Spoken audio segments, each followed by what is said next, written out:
information got out that at one point in life he was a CO. Doesn't negate his ability to create music. Awesome. But I think the argument between 50 and Ross was authenticity, right? That's in rap. Niggas ain't Coogee Rap ain't killed nobody. He had the album with the most bullets. I mean, what do you niggas be talking about authenticity? No, when I say that, when you say that, you mean being a real person. Now, if y'all are talking outside of the music, 50 lived that life. Mm-hmm. I know a lot of niggas that live that life. Right. Right. We're not gonna take nothing from him. If that nigga has a problem with niggas who talk about that life but have never lived that life, like I'm from Queens, y'all. I'm not from Queens, but 50. I'm from Queens, and I know this nigga is unofficial. He might be from this block, but he ain't been outside of the porch. Right. I personally don't want to hear that. And that's 50 Cent doesn't lose battles. He ends them. And once again, hip-hop's most ruthless strategist just crushed an entire event before it even began. Big Meech was supposed to be celebrating his return, but instead, his party got shut down before it even... I'm just blaming. Just say what it is while you're saying this, because all of those names, Big Meech, Son, and Fit, a bunch of niggas who ain't never killed nothing, who ain't never had to financially really worry about nothing, beefing over some shit that they pops need to handle on their own. Right? You know what this is called? Internet drama. And you know what that is? The norm. This is just the norm. This is par for the course, man. Anybody that didn't have anything to do with it, you know what? Now they do. Anybody that didn't would never know these stories. They never sold the crack. They don't know that baking soda and water turns into a fortune. Who's wrong in this situation? Who's wrong in what situation? And this started. And the man pulling the strings, Curtis 50 Cent Jackson. What started as a harmless photo op between Big Meech and Rick Ross quickly turned into an all-out industry war. But this isn't just about a picture. It's about loyalty, credibility, and the power struggle that has been brewing in hip-hop for decades. Let's rewind. Big Meech, the legendary leader of the Black Mafia family... I don't know, but you're gonna have, yeah. How much of this shit is compromised, bro? Like, anybody who lives in the Echo Box is compromised. If Fifth knew ahead of time that all that shit was going on. Listen, he knew ahead of time when he started the BMS series. That's how far back your niggas need to go. I tell you, niggas who do jail shit believe in jail paperwork. So all of these things they knew that she was out there trying to help going forward. When this case got beat, all that shit hit the front page. This came home earlier than expected, and his return sent shockwaves through both the streets and the music industry. His name alone holds weight. He was the mastermind behind one of the most dominant drug empires in American history, but at the same time, BMF wasn't just about crime, it was about culture. Countless rappers name-dropped him in their music, and the BMF... and millions of dollars on the names of these niggas, and y'all have never sold a crack. You not Freeway Rick Ross. You feel that way about... I think of Big Meech, Larry Hoover. Did that nigga Big Meech make $1 off that song? The answer is no. You niggas glorify gangster shit that y'all haven't done. Use the names of niggas that y'all don't know. When these niggas come home, you should pay some fucking homage, man. You shouldn't do what niggas did in the 80s and break a nigga off a bag and say... BMF legacy is deeply tied to the hip-hop industry itself, and 50 Cent knew this better than anyone. For years, 50 has been telling the story of BMF through his hit TV series. He took Meech's name and turned it into a mainstream phenomenon, casting Meech's own son, Lil Meech, as the lead actor. The entire hip-hop world watched, and suddenly, Big Meech... How don't you all? And you're speaking for both of them. I'm speaking for anybody that's running around here talking about I'm Freeway, I'm Rick Ross.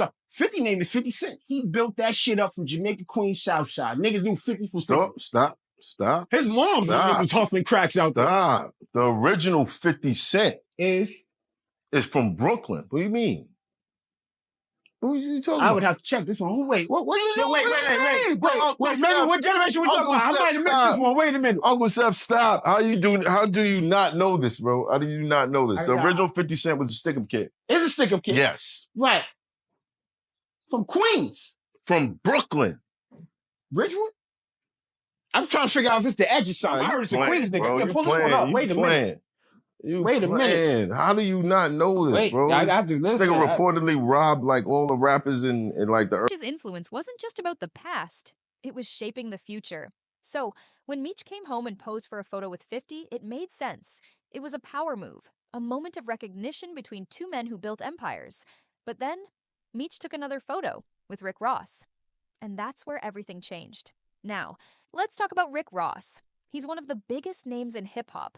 Millions of albums sold, chart-topping hits, and a reputation built around being the boss. But there's always been one problem. Unlike 50 Cent, who actually survived early 90s. I've been thinking about my man Duck. I used to go to the tunnel and just take it over niggas' necks. Original 50 Cent, he got killed in Albany Projects. Calvin Martin. Yeah. How do you not? Nah, ain't no way. Fort Greene nigga. Ain't no way you don't know this. Nigga died in 87, nigga. Yeah, that nigga I was 10. But the name? Yeah, it's not a name that carried. I don't know if drug dealers' names carried on. Stick-up kids' names don't. That shit carried. What do you mean? Everybody was talking about this. Right. Everybody was talking about that shit when 50 first came. Said he's a Bronx nigga. Stop. First of all, hold on. He died in Brooklyn. What was 50 Cent first? Survived getting shot 9 times and had real ties to the streets.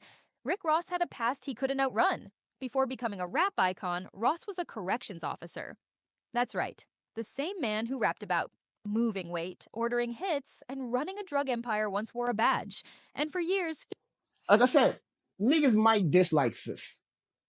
I can only put respect on the moves he make. The shit he say out his mouth, what y'all niggas be saying don't matter. But I still got the moves you make. I get it. And I think, yeah, it was poor judgment. Like this nigga has a whole series in it.